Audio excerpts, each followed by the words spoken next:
Hoje vou conversar com o Danilo Porto. Ele é sócio-diretor na Crescimento. Tudo bem, Danilo? Obrigado aí por aceitar o convite. Oi, Edu, tô ótimo também. Um prazer aqui falar com vocês sobre esse tema que é tão importante para mim e para um público que eu tenho cada vez mais estado perto e quero estar ainda mais. Acho que é uma boa oportunidade aqui esse nosso papo. Vamos juntos. Boa, muito legal. Daí, antes de começar, eu queria pedir para você se apresentar um pouquinho melhor, para contar o que você faz aí pro pessoal. Legal, né? Sócio-diretor na Crescimento, né? Deixa eu falar um pouquinho mais. A Crescimento é uma empresa de educação corporativa, né? E a gente trabalha muito o desenvolvimento de líderes, o desenvolvimento de pessoas da área comercial, né? Sejam vendedores ou líderes também da área comercial, e coaches e mentores, né? Aí é que eu tá um pouquinho mais da minha conexão com esse ambiente de tech leader. E eu nessa organização, além de sócio, eu sou um dos trainers, então eu estou bastante dando treinamento, buscando conhecimento, seja em liderança, seja em venda, seja em cultura organizacional também, buscando fora, dando aquela tropicalizada, né, do que tem aqui no Brasil, a gente tem o nosso jeito de fazer as coisas e oferecendo. E na Crescimento, eu cuido da unidade de negócios de coaching e mentoring, né? A gente tem um trabalho muito focado e de excelência em coaching e mentoring. Mentoring tem crescido bastante, principalmente nesse lugar de tech também. E cuido da área de Employee Experience, que é a área de RH, eu diria, dentro da nossa organização, cuidando da cultura e cuidando dos nossos líderes, tentando fazer coerência, né, aquilo que a gente ensina acontecer também na prática, né? Então aqui falando brevemente sobre o que eu tenho feito atualmente. Boa, tem bastante coisa aí e eu vejo muita relação assim com o nosso papo de hoje, né? Que é sobre, né, a gente vai conversar um pouquinho sobre propósito, né, pessoal, profissional, enfim, a gente vai tentar aqui abordar propósito de diversos ângulos diferentes. Mas até para começar, eu queria saber de você por que na sua visão, né, você considera propósito como algo relevante? Por que a pessoa, por exemplo, não pode só trabalha durante o dia e depois descansa e a vida segue assim? Tipo, Olha, qual a relevância do propósito? olha que interessante, né, Edu? Você pergunta por que propósito é importante. É quase como se você estivesse perguntando do propósito do propósito. É muito natural que a gente vá em busca de significado para tudo que a gente faz. Quanto mais significado você tem no que você faz, mais energia você tem, mais combustível você tem para fazer. A grande verdade é que esse termo ele está se popularizando cada vez mais, né? E tudo que se populariza às vezes vai até para um lugar um pouco de estigma, né? De as pessoas achando que estão usando demais, lá vem aquela história de propósito novamente. Mas a grande verdade, Edu, é que à medida que a gente consegue resolver coisas muito básicas da nossa existência, né? Estou falando da nossa sobrevivência, do nosso senso de pertencimento, né? Indo um pouco lá para a hierarquia de necessidades de Maslow, né? Quando eu consigo ter um dinheiro que me sustenta, né? Quando eu consigo me alimentar de uma maneira que eu consiga sobreviver e que eu sinto que eu pertenço a algum lugar, a coisa que passa a ser importante a partir daí é por que eu faço o que eu faço, né? Qual é o significado de fazer o que eu faço? Qual é o que eu estou criando com aquilo que eu faço? Por que eu fiz questão de falar sobre sobrevivência e pertencimento? Porque mais do que nunca, a gente tem tido condição de sobreviver e de pertencer. Daí vem esse ímpeto por significado, por fazer uma coisa no nosso trabalho que faça a gente sentir que o que a gente está fazendo é maior do que o que a gente está fazendo, ou seja, aquilo tem um significado maior, né? A gente teve uma convenção agora na quinta e na sexta que era para a gente se conectar um pouco mais e seguir o nosso 2023 com muito mais energia, né? E aí eu estava ali no momento, em uma das dinâmicas, abraçando uma das pessoas do financeiro, né?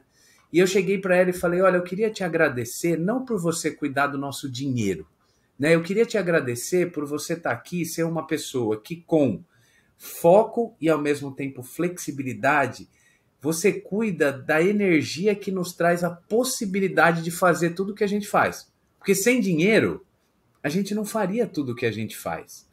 E ela olhou para mim daquele jeito, né, um pouco mais técnica, né, porque o negócio dela é fazer conciliação, mexer com planilha, e eu falando que ela estava garantindo que a gente pudesse fazer tudo o que a gente faz, que é esse movimento de transformação. Nesse momento, era como se eu tivesse ali conectando ela com um propósito maior do que simplesmente o fato dela ter a chave do cofre e dela guardar isso muito bem. À medida que a gente consegue despertar nas pessoas, Edu, esse senso de que o que elas fazem é maior do que simplesmente o que elas fazem, elas fazem com mais engajamento, né? Elas acabam ficando mais tempo na organização, né? E isso nesse mundo de TI é muito importante, né? Porque tem gente migrando o tempo inteiro, porque é um mundo, até onde eu entendo, de oportunidades, né? Que as pessoas querem crescer e, sem dúvida, você poder crescer financeiramente é algo muito importante. Mas quando você olha qual é o papel da TI dentro daquela organização e o que ela propicia, do mesmo jeito que nesse exemplo que eu dei financeiro, e a pessoa sente que ela está fazendo aquilo e aquilo tem um impacto nos outros, sem dúvida isso fica muito maior, né? Então, não sei se eu respondi sua questão aí, mas trouxe um pouco da importância dentro desse contexto profissional, né? Sim, sim. Eu acho que respondeu perfeitamente, e vários pontos ali eu enxergo de forma muito, muito semelhante, né? Você contando aí a história, eu lembrei de um experimento que eu vou procurar o link para botar nas notas do podcast, para quem tiver interesse, de um experimento onde os pesquisadores lá, né, reuniram pessoas assim em dois grupos diferentes. Né? Em um grupo, as pessoas elas faziam um desenho, na verdade, nos dois grupos as pessoas faziam um desenho. Só que no primeiro grupo, existia uma pessoa ali que pegava o desenho da pessoa, olhava, amassava e jogava no lixo. Enquanto que no outro grupo, a pessoa só pegava, amassava e jogava no lixo, ela não olhava. Então eles queriam identificar, e a pessoa ganhava um dinheirinho ali, né, para ela fazer aqueles desenhos. E cada vez menos dinheiro, assim, sei lá, começava ganhando $1, depois diminuía para 90 centavos, alguma coisa assim, diminuindo. Daí a ideia era perceber, tentar identificar qual grupo que fazia mais desenhos ao longo do tempo, né? Até que ponto aquele grupo ia.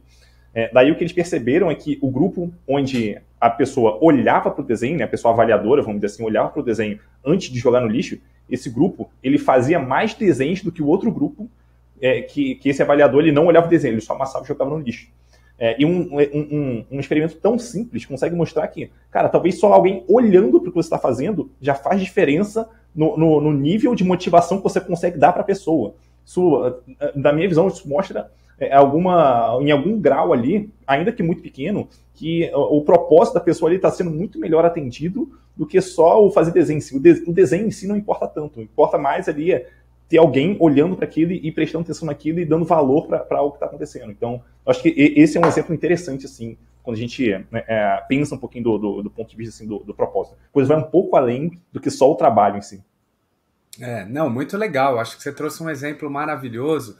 E é bem isso, né? A gente está em busca de ter um senso de que o que a gente está fazendo tem importância, né? Isso vale para tudo, Edu, vale para tudo. Desde a nossa vida, né? Que aí é onde a gente fala de propósito de vida, até uma pequena ação. Quanto mais você tem noção do porquê é importante fazer aquilo, do porquê uma área, por exemplo, dentro de uma organização existe, maior é a chance de você seguir além, né? Tem um escritor também muito famoso, Daniel Pink, que ele fala muito sobre motivação, né? Que é esse lugar que a gente chegou juntos aqui. Então ele também fez um experimento onde ele conseguiu comprovar que o valor financeiro ele serve muito para motivar pessoas que têm trabalhos muito repetitivos. Quando você precisa colocar cognição naquele trabalho, o que importa não é mais o ganho financeiro, né? Quando você tem que usar a sua criatividade, que é o que a gente faz aí no mundo tech, né? Quando a gente tem que usar a criatividade, tem 3 outros fatores que são mais importantes do que o dinheiro. É óbvio que você não vai ter uma diferença de isonomia muito grande, né? Eu estou ali numa determinada posição, se eu ganhar muito menos, isso me desmotiva, sem dúvida. Mas vamos imaginar que quando eu estou ali em valores equivalentes, o que conta para me motivar, em primeiro lugar, é a autonomia, ou seja, eu ter a possibilidade de oferecer um pouco do que é importante para mim e não só seguir regra, né? Esse é o primeiro ponto. Eu ser ouvido, eu poder falar e ser ouvido. O segundo é maestria, que tem a ver com eu pegar uma habilidade que eu sou bom ou sou boa e colocar isso ainda mais em prática. Porque é quase como se eu estivesse tendo que colocar aquilo. O desafio está 1 grau acima da minha habilidade. Então eu preciso sempre estar desenvolvendo essa habilidade para atingir essa maestria. E geralmente quando eu encontro esse lugar é que eu entro naquele estado de flow, né? Que é o estado que você está fazendo alguma coisa, que eu imagino quando você está desenhando um código, é um negócio que você entra num flow ali, do mesmo jeito que quando você está tocando uma música, quando você está fazendo um esporte que você tem uma boa habilidade. Então maestria é o segundo ponto. E o terceiro é exatamente propósito, é olhar para aquilo e falar, legal, para que serve isso que eu estou fazendo? Né? Então, por exemplo, lá na Crescimento, eu falei liderança, cultura, coaching, mentor. A gente tem um propósito na organização, que é fazer um mundo melhor, transformando pessoas em seres humanos extraordinários e empresas em organizações mais sustentáveis e humanas. A gente, sem dúvida, quer ganhar dinheiro, quer lucrar, a gente tem uma meta super ambiciosa para 2023, que com certeza a gente vai alcançar, mas no fundo, o que a gente quer é transformar pessoas em seres humanos extraordinários. Isso é o que une as pessoas que estão lá. Cada um tem um jeito de fazer isso, cada um tem o seu próprio propósito pessoal, né? Mas quando a gente olha para esse propósito da empresa, do jeito que eu te falei e vi você aí interagindo com o propósito da empresa, tipo, se eu te convidar para viver esse propósito de alguma forma junto, eu sei que você vai junto. Porque você percebe que tem algo mais do que só fazer um treinamento, do que só fazer um processo de mentoring, do que só fazer um mapeamento de cultura. Tem algo mais, que é esse algo mais subjetivo, mas que faz com que a gente fique, com que a gente dê o melhor, com que a gente tenha mais motivação. Uhum. E isso é um ponto bem interessante que você comentou, né? Porque assim, se eu vou escolher talvez uma empresa ali para fazer um treinamento, qual que eu vou escolher? Uma que dá o treinamento ou outra que dá o treinamento, mas também tem um propósito de desenvolver as pessoas ali, sabe? Tem algo muito maior por trás. Então, possivelmente eu vou escolher a segunda ali, né? Porque eu entendo que se esse realmente é o propósito dela, então ela vai estar se desenvolvendo o tempo todo para ser cada vez melhor naquilo, né? Então, isso faz algum sentido. Daí eu queria até voltar também num ponto que você chegou a entrar um pouquinho aí, que é sobre a parte de liderança, né, e propósito na liderança e tal. Aí a questão é, como que a gente consegue usar ali, né, a gente sendo líder da equipe, ou sendo líder de outros líderes, talvez, ou até talvez uma liderança informal na equipe, como é que a gente consegue usar o propósito ali para guiar a equipe numa direção boa, para ter um alinhamento bom com a equipe? Como é que isso normalmente funciona assim, no dia a dia? Muito legal, Edu. Eu acho que a primeira coisa vem dessa última palavra que você trouxe, que é alinhamento, né? Então, quanto mais alinhamento, ou a palavra que a gente usa muito hoje é fit, né? Quanto mais fit entre o propósito pessoal, né, o propósito da pessoa, do indivíduo e da empresa, melhor. Então, você já começa, enquanto líder, na hora de recrutar, na hora de trazer a pessoa para o time. Quanto mais essa pessoa tiver conexão do porquê dela com o porquê da organização, melhor. Então, eu dei o exemplo da Crescimento aqui. Eu tenho que ter pessoas ali que têm esse olhar humano dentro das organizações, né? Porque a gente está falando de humanizar as organizações. Porque, na nossa visão, a gente acha que é isso que falta. Na verdade, nas organizações tem um monte de gestor e um monte de gestora. Bom pra caramba para ver indicador, né? Para controlar aqueles painéis cheios de números. E eu estou falando que isso não é bom? Não, isso é excelente e fundamental, mas já tem muita gente boa. O que está faltando, na nossa opinião, são pessoas que geram proximidade, são pessoas que cuidam da saúde das pessoas nas organizações, né? Porque a pandemia nos mostrou a importância disso, tanto do ponto de vista físico quanto mental. A gente acredita que é importante ter pessoas que desenvolvem outras pessoas, porque a gente quer sempre sair melhor do que a gente entrou na organização. Então, se eu, na entrevista, eu vejo que a pessoa tem esse propósito, que ela percebe que isso é importante também ela fazer, tanto melhor, a gente já recrutou. Na hora que a gente traz para dentro do time, aí vem esse trabalho do líder, diferente do gestor, né, nesses personagens que eu estou trazendo. O líder é aquele que olha para as pessoas, o gestor olha para as coisas, olha para o que vai ser desenvolvido, olha para os números, olha para o estoque, né, quando a gente está falando de uma indústria. E, de novo, isso é muito importante. O líder olha para as pessoas. O gestor é aquele que fala o que deve ser feito. O líder é aquele que fala por quê. Então, quando eu vou passar uma tarefa para você, eu não vou falar só o que você tem que fazer. Eu vou falar o porquê você tem que fazer. Né? Como é que eu vou saber que a gente alcançou esse porquê junto? Então, liderar por propósito é ter mais na sua interação, no seu discurso, o porquê presente. Né? Então, eu vou falar, por que eu estou aqui com você fazendo esse treinamento? Eu estou aqui porque o meu propósito pessoal, Edu, é ajudar as pessoas a se reconectarem com a sua essência. Então, quando eu pego uma galera de tech, que eu sei que é uma galera que passou bastante tempo na frente da tela, né? E menos tempo pensando sobre um tema como esse, propósito, eu falo, esse é o espaço que eu preciso para poder falar algo diferente para uma galera que vai poder se der um passinho, vai ser um passo enorme, né? E eu acho que é exatamente isso também que fez você me chamar. Então percebe como tem porquê em eu estar aqui? Na hora que você me convidou, eu falei, tamo junto, porque tem tudo a ver com o meu propósito. Então esse é você conectar tudo que você faz com o porquê. E um terceiro ponto é, um bom líder que olha para as pessoas, Edu, é um líder que ajuda as pessoas a se autoconhecerem, né? Quando você vai se autoconhecer, tem duas coisas que vêm. Você fica ciente do que você é muito bom e você fica ciente do que você pode ser melhor. Então, o que é que vai fazer você colocar em prática o que você é muito bom e oferecer para conseguir resultado, ao mesmo tempo desenvolvendo o que você precisa ser melhor, é o seu propósito.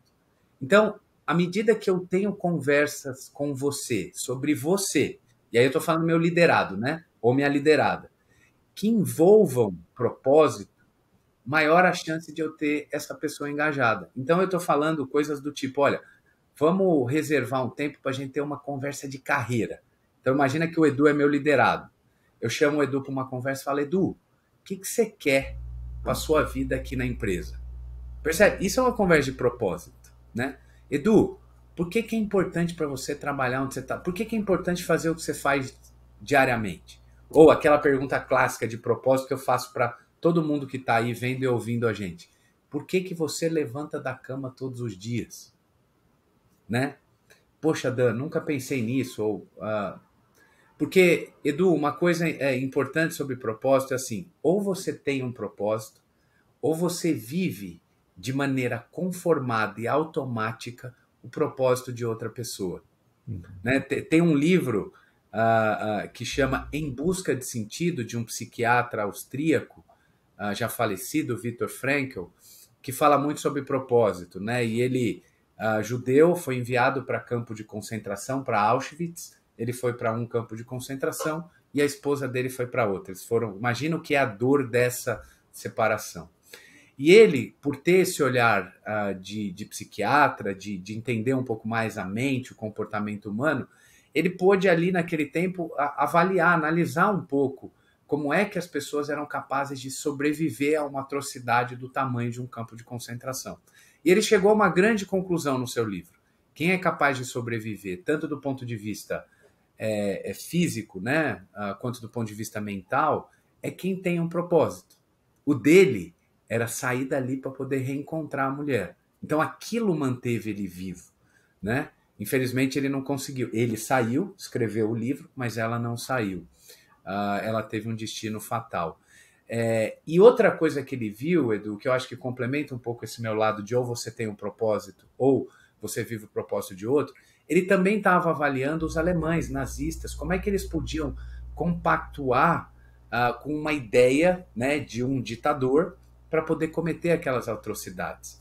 Era exatamente porque eles não tinham o seu propósito. Então eles se conformavam com o propósito de alguém que era comunicativamente muito influenciador, sedutor, que era o caso de Hitler e de toda a sua comitiva lá da propaganda nazista. Né?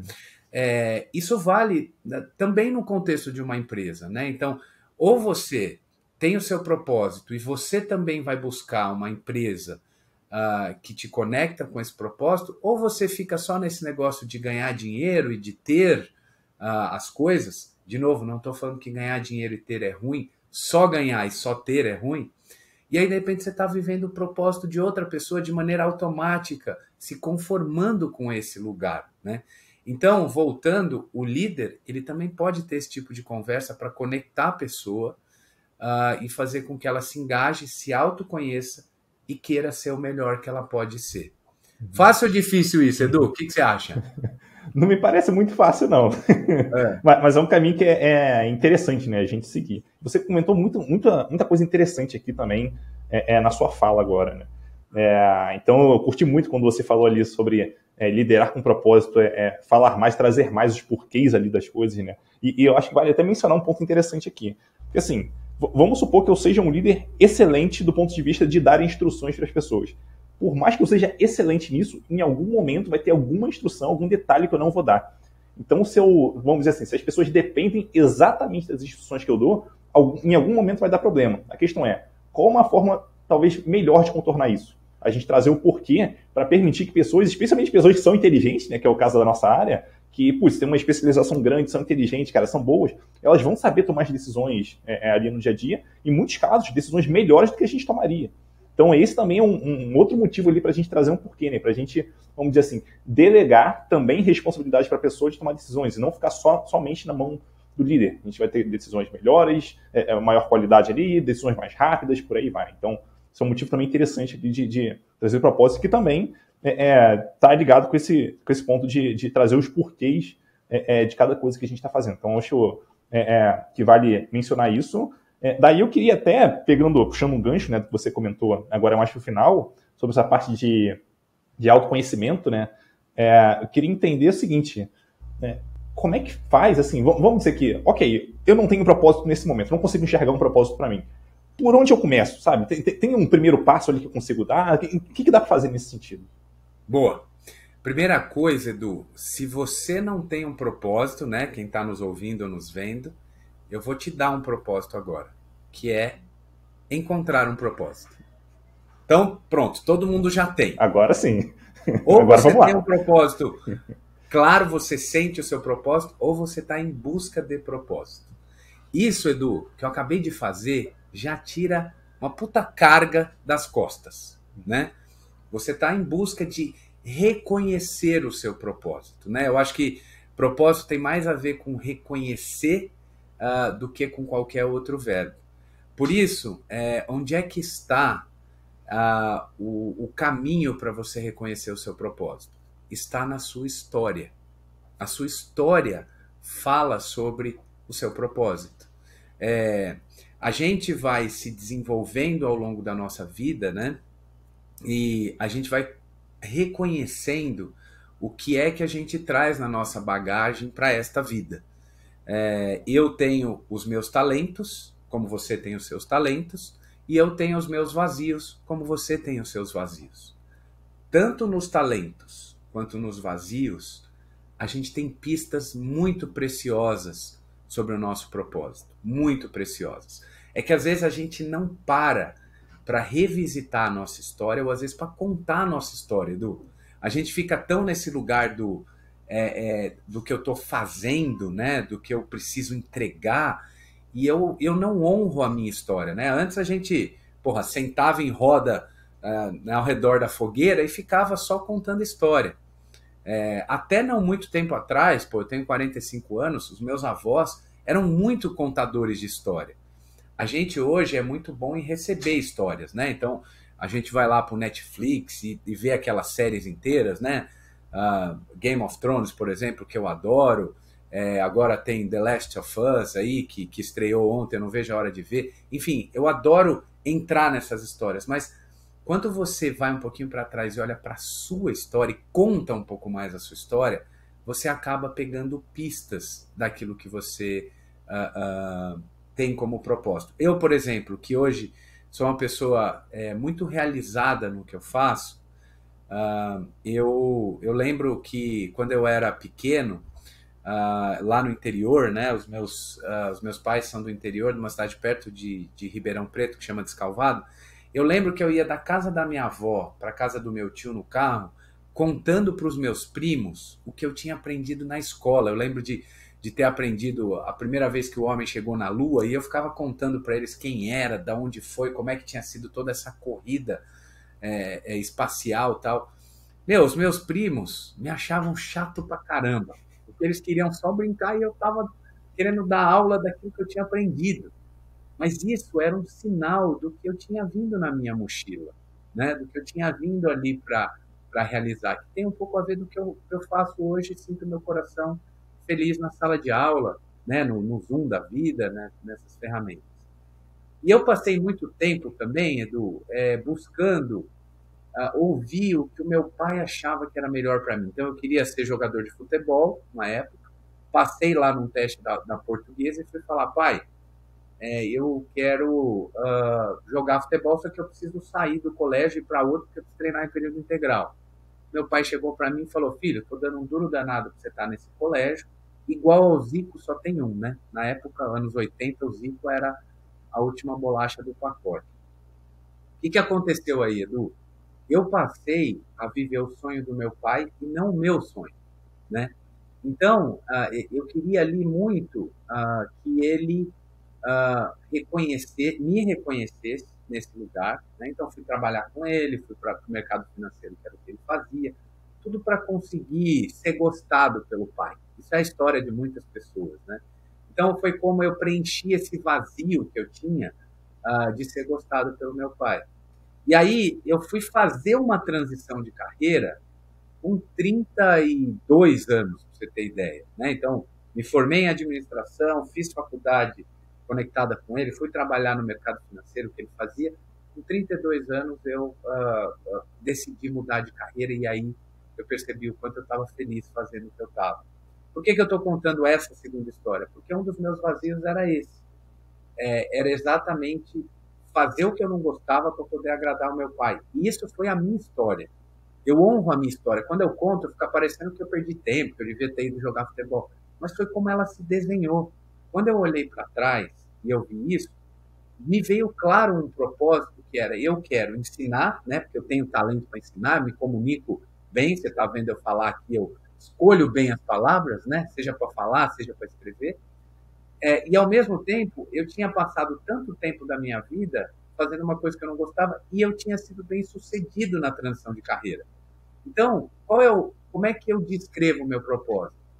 Edu, meu propósito é ajudar as pessoas a se reconectarem com a sua essência, porque em algum momento eu deixei a minha essência de lado para ser gostado pelo meu pai, o quanto antes.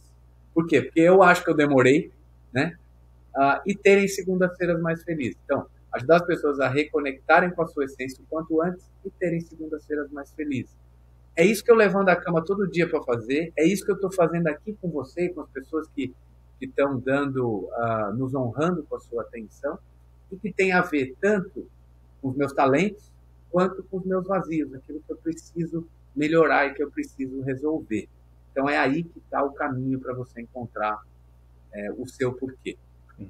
Acho muito interessante isso, né? Que a gente, olhando para o passado, a gente consegue descobrir tanta coisa, assim, que a gente acabou, na época, passou batido, assim, e até em alguns casos eu consigo enxergar, no meu caso, alguns padrões de coisas que aconteceram no passado. Cara, isso aconteceu várias vezes. Eu acho que isso quer dizer alguma coisa, sabe? Então eu lembro, por exemplo, vou trazer um exemplo aqui, de um caso onde, na verdade, de alguns casos ali, né? Onde em locais onde eu trabalhei, onde lideranças minhas ali, né, ao longo de várias empresas, me perguntaram, pô, mas o que você gosta de fazer, sabe? O que você curte fazer?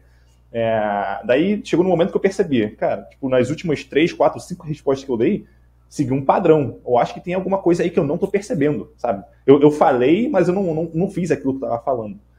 Talvez a coisa siga nessa linha. Aí beleza. Hoje em dia, basicamente o que eu faço é aquilo que eu falei lá atrás. E o que eu falava na época era, eu gosto muito de ajudar as pessoas, sentar com elas, ensinar, sabe? Apresentar o que eu sei, compartilhar conhecimento. Eu gosto de fazer isso. E hoje é basicamente isso que eu tento fazer. E justamente no podcast aqui é uma forma também de trazer outras pessoas para fazer algo nessa linha, né? Então, quer dizer, o que aconteceu comigo várias vezes no passado, eu consegui, de alguma forma, trazer isso para o presente. Não que tenha sido tão intencional assim. Acho que até até certo ponto foi acidental. Pode acontecer também. Mas olhando para o passado eu consigo perceber esse padrão assim, de comportamento. Então, acho que tem muito que acontece no passado que dá para pescar. Até pegando o que você já comentou um pouquinho mais cedo, né, sobre talvez a gente pensar ali, putz, em momentos do passado, quando que eu me senti em estado de flow, sabe? Quando que eu curti aquele momento, que eu queria continuar naquele momento por mais tempo, sabe? Então, quando a gente pensa em momentos assim, putz, foi quando eu, sei lá, quando eu criei tal funcionalidade, quando eu criei tal produto, ou quando eu conversei com tal pessoa sobre esse assunto, não sei, mas algumas coisas assim, sabe? Começam a ser algumas fagulhas ali, pelo menos que eu consigo perceber, de, putz, algo que a pessoa pode, sabe, olhar para aquilo, cara, talvez tenha alguma coisa aqui. Será que eu vou por esse caminho e tal? Então já é um bom indicativo. Daí o que eu queria também entender de você vamos assumir que a pessoa olhou para o passado e talvez ela não tenha conseguido perceber nada de muito, vamos dizer assim, que traga muitos insights ali para ela. Tem mais alguma coisa que a pessoa possa fazer para tentar pescar, enfim, esse possível propósito aí? Vamos imaginar que a pessoa não encontrou padrões, não encontrou nada assim. Tipo, ela está perdida nesse caso ou ainda tem algo para fazer? Edu, vamos usar um pouco da... Porque isso é meio infalível, né? Que eu estou falando do passado e buscar, mas vamos usar um pouco de um método que é muito conhecido para a galera de TI, né? Que é a agilidade, né? Na agilidade, a gente está buscando muito diminuir um pouco o entregável, né? Para poder prototipar, testar, ver se aquilo faz sentido para depois a gente fazer maior. O que vale a pena em relação ao que a gente busca para a nossa vida é, primeiro, tirar a pressão. Eu já tirei a pressão falando, se você não tem propósito, eu te dei que é buscar, reconhecer um propósito. Já tirei um pouco a pressão. Uma outra forma de tirar a pressão é dizer que não existe um único propósito certo, líquido, que foi escrito na pedra quando você veio para este local seguir a sua vida, a sua existência. Tem várias possibilidades que podem te fazer ter esse senso de que você está fazendo algo que é maior do que você. Então tem várias possibilidades.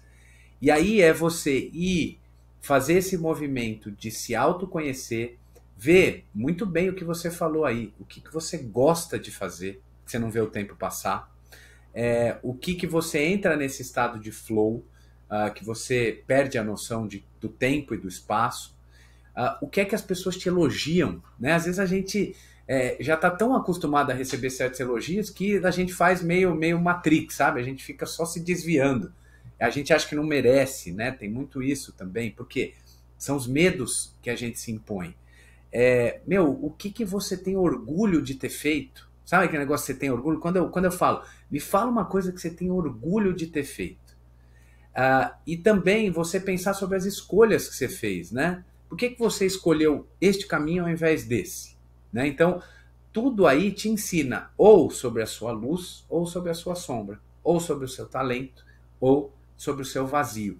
E esses dois vão te dar combustível para você chegar aonde você pode chegar. A gente vê tantas pessoas, né, que viveram situações dramáticas na sua vida e a partir daí encontraram um propósito, né? Pessoas, por exemplo, que perderam familiares queridos num acidente de avião e que passam a ser pessoas que estão trabalhando para trazer um pouco mais de conforto para pessoas que passaram por isso, né? Então, é incrível aonde está este senso de propósito. E você falou muito bem, né? Mais do que você saber o seu propósito, Edu, o importante é você sentir. Às vezes você passa uma vida inteira não colocando numa frase que nem eu coloquei. Eu coloco numa frase porque é uma maneira de ajudar quem está em busca consciente por propósito. Mas às vezes é só o senso. Então, se tem alguma coisa na sua vida que está funcionando, que está te dando energia, que você trabalha horas, você se cansa fisicamente, mas você está ali mentalmente, quero mais daquilo, né? Isso quer dizer que você está vivendo o seu propósito. Tem muita gente que tem camponeses, né, que estão lá no campo arando o seu campo, que não estão pensando se é propósito, se não é, mas que estão fazendo aquilo ali com um senso de que aquilo ali é maior do que eles mesmos, né? Agora, se você está recebendo alguma mensagem que algo está errado, aí você tem que olhar para isso. E o que é que a gente faz quando a gente recebe uma mensagem que algo está errado? A gente vai e anula isso. Anula como? Anula com vício, né? Então, você pode ver que a maioria dos vícios que as pessoas têm é para poder esconder alguma coisa que elas são, mas que ou elas não tiveram coragem de dar um passo para ser, ou elas acham que não merecem. Então, eu estou falando de vários vícios, né? Não é? Pode ser um vício com bebida, um vício com videogame, né? A gente que é desse meio, né? Eu me julgo um pouco geek também, adoro videogame, né? Eu falei do The Last of Us, por exemplo, mas aquelas pessoas que estão viciadas nesse negócio, sabe? Porque a diferença entre o veneno e o remédio é a dose, né? Mas pode ser sexo, pode ser comida, um monte de coisa. Se você está aí escondendo por meio de um vício quem você é e quem o mundo quer que você seja, ou essa força que nos criou quer que você seja, aí você está deixando de lado a oportunidade. E os próprios sintomas, né, Edu? Então, toda doença que você tem a ver com alguma mensagem que está sendo passada para você, que alguma coisa tem que ser diferente. Então, mais do que tomar um remédio, e óbvio, eu não estou falando aqui para você ficar sofrendo se você tiver com algum problema, mas você entender o que aquele sintoma está te dizendo. Ele está te falando que, olha, não é por aqui, é por ali, né? Então, olha para isso, conversa sobre isso. Dan, você está falando para a gente fazer terapia? Eu não estou dando exatamente essa dica. Eu estou falando para você buscar autoconhecimento. Autoconhecimento você pode buscar por uma meditação, você pode buscar... Tem gente que anda de bike e auto-reflete ali, ou nada, mas também terapia. Terapia é um presente que você se dá. Pensar sobre você e ir para esses lugares. A chance de você sair de uma terapia, de uma meditação, de um lugar que você vai para se autoconhecer melhor do que você entrou, é 100%. Né? Porque eu não estou falando que melhor é sentindo menos dor. Às vezes até autoconhecimento dói um pouquinho, mas é uma dor conhecida. Você está trabalhando, você está amenizando, você está conversando. E isso acaba te trazendo quem você é. Porque você olha para a luz e olha para a sombra. Né? Foi muito subjetivo aqui, Edu? Não, acho que não. Na minha visão, não. E assim, aquela coisa, né? A realidade, pelo menos em termos práticos, ali a realidade ela é muito melhor do que qualquer ilusão que a gente possa estar sofrendo, né? Então, é importante que a gente se conheça para evitar até, vamos dizer assim, caminhar numa direção que não está legal. Então, eu acho que esse exemplo que você trouxe aí de problema de saúde, enfim, de algo nessa linha, eu acho que isso é muito interessante, porque quando a gente, às vezes a gente não sabe exatamente qual o nosso propósito, o que a gente está buscando ali. Mas se a gente começa percebendo, talvez, o que não está funcionando, para mim já é um começo bem interessante. Cara, para mim não está funcionando, não sei, eu trabalhar 15 horas por dia. Pô, legal que você está identificando isso. O que a gente pode fazer em relação a isso, sabe? Será que se a gente diminuir para 10, diminuir para 8, tipo, você vai estar caminhando numa direção que faz sentido para você? Então, acho que entender essas nuances, assim, né, pessoais, isso é algo muito, muito interessante. E que esse, inclusive, me dá para mim, excelente insight. Né? Em vez de necessariamente começar entendendo para onde você quer ir, entende o que não está funcionando hoje. Vamos começar daí, que normalmente é mais simples. Né? A dor a gente sabe onde está, mas agora o prazer não necessariamente a gente vai saber. É bem isso. E é inevitável na nossa vida a gente ter momentos de alegria, de sentir felicidade e realização, e momentos de vazio, de tristeza. Os dois, né, sempre, Edu, vão passar. O momento de alegria vai passar, né? A gente ouve muito, quando você está mal, isso vai passar. Mas a alegria também vai passar. A gente querer ficar vivendo nesse lugar de alegria o tempo inteiro não é real, né? É irreal, né? A alegria só existe porque existe a tristeza até para a gente comparar, né? Mas quando a gente fala de propósito, de liderar por propósito, de uma organização que tem propósito, no fim a gente está falando para e reflete do porquê você está fazendo o que você está fazendo. Né? Veja que eu começo falando com né? Para de fazer o que você está fazendo e reflete sobre isso. Só que às vezes a gente não quer parar. E o grande exemplo disso acho que foi a pandemia, né? Qual é a angústia da pandemia? Por que a pandemia trouxe, além dos problemas respiratórios, problemas mentais? Porque a gente não parava para nada. A gente não parava para se encontrar com a gente. A gente não parava para ver se o ambiente que a gente estava criando dentro do time era um ambiente saudável, que as pessoas trabalhavam sendo ouvidas num tempo suficiente, sendo criativas, né, se desenvolvendo. A gente não parava para ver isso. De repente, fomos para casa, há várias distrações que nos distraíam, na verdade, deixaram de ser possíveis e a gente começou a olhar para nós mesmos. Teve gente que se encontrou consigo e não aguentou. Por quê? Porque estava tão distante dessa realidade de quem eu sou, quem eu quero ser, qual é o meu propósito, que a hora que encontrou não aguentou. O que eu estou propondo aqui é um encontro por partes, em que você vai encontrando uma parte, puta, essa parte eu gosto de mim, essa parte não é tão legal. E à medida que você vai encontrando em partes, você vai compondo, né? E essa composição vai te dando um senso, que eu acho que é o que a gente pode levar de melhor dessa vida, Edu, que é um senso de inteireza. Eu sou inteiro no lado bom e eu também tenho o lado ruim, né? Eu te conheço por um momento muito importante, porque, aliás, né, Edu, quando você está vivendo o seu propósito, qual é uma consequência, né? Como é que eu evidencio que eu estou vivendo o propósito? Isso é um indicador importante.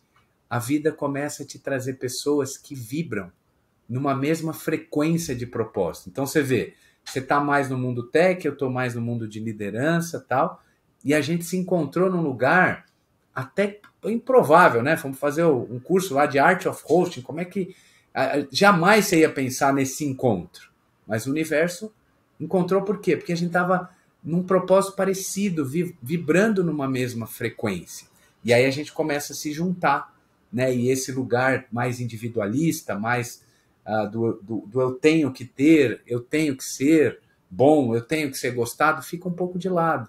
E a gente ali se permite ser um pouco mais inteiro. Porque eu preciso do que você tem, você precisa do que eu tenho. No que eu sou pobre, você é rico, e nós dois juntos, somos mais do que só a junção de duas pessoas. Não é incrível isso? Eu acho isso sensacional, cara. E assim, pegando até o papo todo que a gente teve até aqui, eu acho que eu consigo fazer, não vou dizer um resumo, mas consigo captar vários pontos assim que me fizeram chegar a uma conclusão aqui, que é a seguinte: propósito não é algo que a gente, vamos dizer assim, vai pegar enlatado em algum lugar, mas é algo que a gente, primeiro, olhando para o passado, a gente vai se autoconhecendo, né? Estou olhando internamente, olhando para o passado, aliás, olhando para dentro, e por isso eu acredito tanto assim, pode ser que eu esteja errado, se eu tiver, você me corrija se for esse o caso, que propósito é algo que a gente vai, você comentou já várias vezes, vai descobrindo, mas não só isso, mas que a gente precisa,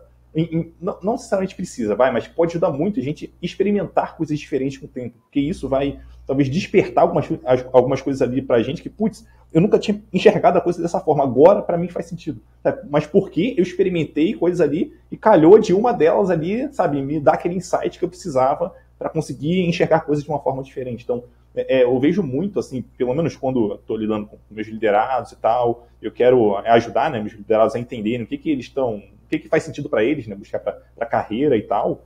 Eu gosto muito de usar essa técnica, né, de pedir para que eles experimentem coisas diferentes, talvez algumas tecnologias diferentes, trabalhar com abordagem diferente, porque isso tudo vai gerar uma bagagem que vai naturalmente ajudar essas pessoas a terem insights ali do que elas podem fazer. Porque talvez se elas não tiverem contato com alguma coisa, talvez seja difícil para elas identificar, putz, era isso que eu queria, só não sabia nem que existia, sabe? Então por isso eu vejo tanta necessidade ali de experimentar coisas diferentes. Mas pode ser que eu esteja errado, se eu tiver me... Tá totalmente certo. Imagina só, Edu, se não tivessem dado um pincel pro Salvador Dalí. Ele não ia saber que ele podia pintar um quadro daquela forma, né? Imagina se ninguém tivesse dado um kart pro Ayrton Senna pilotar. A gente desse uma bicicleta, a gente não ia saber que tinha um gênio ali, né? Imagine que alguém não deixasse a Oprah, por exemplo, fazer uma entrevista como ela faz, a gente nunca ia saber que a gente ia poder tirar coisas maravilhosas das pessoas. As pessoas sempre me perguntam, né? E acho que isso tem tudo a ver com liderança. Qual é o papel dos pais, né, para acelerar ou apoiar as crianças a conseguirem encontrar o seu propósito, né? Eu acho essa pergunta linda, eu te peço permissão para colocar ela aqui e responder ela, porque eu já refleti e elaborei. que no fundo é a mesma coisa que um líder faz. Na minha opinião, Edu, o papel dos pais, em primeiro lugar, é não impor a sua vida não vivida aos seus filhos. Então, se você quiser impor a sua vida não vivida aos seus filhos, é a pior influência que você pode ter. Ou seja, você projetar nos seus filhos as suas frustrações. Então, primeira coisa é um don't, né? Não faça isso. Mas qual é o do? Que é uma coisa que eu faço muito com a minha filha, e hoje especificamente eu estou vivendo um momento muito marcante nesse caminhar, né? O que eu acho que a gente tem que fazer com os nossos filhos é o que você acabou de falar, é expor os nossos filhos ao máximo de experiências possível. Só que como eles não têm este nível de captura e de consciência que eu estou falando para a gente ter, olhando para a nossa história para trás, como eles vivem demais o momento e eles estão num momento de descoberta, eles não estão ali para ficar pensando disso eu gosto, disso eu não gosto. Já que você está ali como pai ou mãe podendo fazer isso, faz você. Expõe o seu filho, a sua filha, seu sobrinho, sua sobrinha, ao máximo de coisas e fica só notando o que ele ou ela vão fazer de novo de maneira espontânea. Vão fazer a ponto de não ver o tempo passar. Vão se destacar de alguma forma da média. Por quê? Porque lá na mochilinha tem esse talento. E aí você vai cristalizando eles nesses lugares. Então, no caso da Helena, por exemplo, eu botei ela para fazer violão, ginástica artística, fiquei notando ela conversando com as amiguinhas, fui só mapeando, e aqui eu tirava, ou ela mesmo já ia saindo, aqui eu não incentivava, tinha uns que eu convidava ela a ser um pouco mais resiliente, e à medida que eu fui colocando, foi se formando esse lugar que era o lugar dela. E ao mesmo tempo, Edu, conversa mesmo, conversa, olha, o que você está gostando, o que você quer da sua... Olha, papai, eu quero um trabalho, isso aí com 12 anos, tá? Eu quero um trabalho em que eu possa ganhar dinheiro para viajar. Tem alguma coisa aí de uma nômade aparecendo, né? Beleza. E aí, determinado dia, Edu, eu vejo ela no skincare dela, né? Aquele momento à noite que ela vai cuidar da pele, né? E é um momento que ela não falha, um momento gostoso, um momento que às vezes até ela dava uma de youtuber, né? Falava, oi meninas, olha esse produto e tal. E aí eu cheguei e falei, nossa, Naná, você já viu quanto você gosta disso? Vamos juntar com aquilo que você falou que você queria ganhar dinheiro para viajar? Vamos ver possibilidades aqui? E aí comecei a trazer algumas possibilidades de profissão. E aí chegou dermatologista. Ela, papai, me fala mais sobre dermatologia. Ela já mostrou curiosidade, outra coisa que é um baita de um sinal. Aí eu falei, Naná, quer saber? Ela chama Helena, né? O apelido é Naná. Você sabia que os dermatologistas... E ela adora aprender também, né? Ela estuda, assim, de maneira muito natural, não é um esforço para ela. Falei, você sabia que as dermatologistas, elas vão viajar para congresso? E aí lá elas podem aprender e ainda viajam. Ai, papai, eu quero ser isso, eu quero fazer dermatologia. Esse papo foi com uns 12 anos. Hoje ela está com 14. Ela ainda quer, pode ser que ela mude, mas está nesse lugar que envolve saúde, beleza, viagens. E hoje, especificamente hoje, com 14 anos, ela vai fazer a primeira viagem sozinha para o exterior. Então ela está assim, em êxtase. Eu vou sair aqui da nossa conversa, a gente vai comer um sanduíche que ela gosta aqui no Ipiranga, no Seu Osvaldo, depois vamos para o aeroporto para poder viver esse momento com ela, que é um marco em algo que ela quer muito, e eu estou só mapeando. Vamos ver como é que vai ser essa primeira viagem sozinho, né? Então, esse é o nosso papel como pais, mas tem tudo a ver como líder, né? Se eu estou ali olhando, poxa, o que o Edu faz melhor, o que o Edu gosta, e falando sobre isso, eu te ajudo a ficar mais comigo, matar ou morrer por mim, e ao mesmo tempo se realizar, sair melhor do que você entrou desse lugar. Fim do dia. Muito bom, muito bom. E para fechar aqui, eu queria te pedir para você deixar uma mensagem final para quem estiver ouvindo a gente. Se quiser fazer um jabá, pode fazer também, fica super à vontade. Du, eu acho que assim, tem uma frase que eu gosto muito, que me marcou muito, que eu ouvi a primeira vez com o Jim Carrey falando, né, que é a vida, ela não acontece para você, ela acontece por você, né? Então, mais do que olhar as circunstâncias da nossa vida e achar que nós somos sortudos ou azarados, é entender que tudo que acontece tem uma providência para que você ou ofereça para o mundo aquilo que o universo te deu para oferecer, ou você melhore e saia daqui melhor do que você saiu. E isso passa muito por você, às vezes, abrir mão de autoria, abrir mão de você estar certo, você ter certeza, né? Nesse mundo onde eu aperto um botão e eu vou para um lugar ou vou para outro, né? Que é binário, parece que eu estou sempre com a razão, que o jeito que eu fiz é o jeito que tem que ser feito. Eu também ouvi o Steve Jobs falando sobre o que foi que ele mais aprendeu na Apple, né? E ele disse, olha, não necessariamente com a Apple, mas ao longo da minha carreira, foi que várias vezes eu quis falar para as pessoas que elas estavam erradas em fazer uma coisa e dizer como elas tinham que fazer.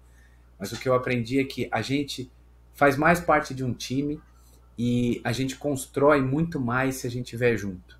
E para construir junto, eu preciso perceber que eu estou querendo falar que a pessoa está errada e simplesmente dizer como ela tem que fazer, dar um passo atrás e construir com ela a percepção de que ela está fazendo errado e ajudar ela a construir como ela quer fazer certo. E para isso, Du, é importante que você traga o porquê do que a gente está fazendo, né?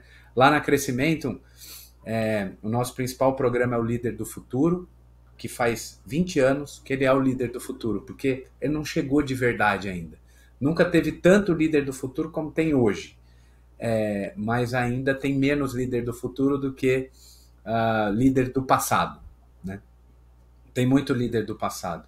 A gente tem lá um treinamento de 5 dias de imersão, onde a gente começa ajudando a pessoa e fazendo uma pergunta: que tipo de líder você quer se tornar? Né? E aí a pessoa vai e diz o tipo de líder, que geralmente é um líder ideal, né? E aí a gente traz uma avaliação 360 e mostra a diferença entre o líder que ela quer e o líder que ela se tornou. E aí a gente gera atenção positiva e criativa para ela ir para esse lugar. Então, eu deixo aqui o final com essa pergunta, né? Que tipo de líder você quer se tornar? Ou que tipo de pessoa que você quer se tornar, né? O que você quer deixar de legado nesse mundo? O legado é o que a gente deixa quando a gente sai, né? Uma hora a gente vai sair. O que você quer deixar de legado? Como é que você quer ser lembrado? Excelente pergunta para finalizar o podcast. Muito obrigado, Danilo, pela conversa toda aqui, né? Acho que gerou muitos insights em quem está ouvindo a gente ou assistindo. Em mim, pelo menos, gerou. Foi um prazer conversar contigo, cara. Um abraço e até a próxima. Obrigado, Edu. Sempre que você me chamar, tô aí. Tamo junto. Um abração para todos abraço. aí. Obrigado pela atenção.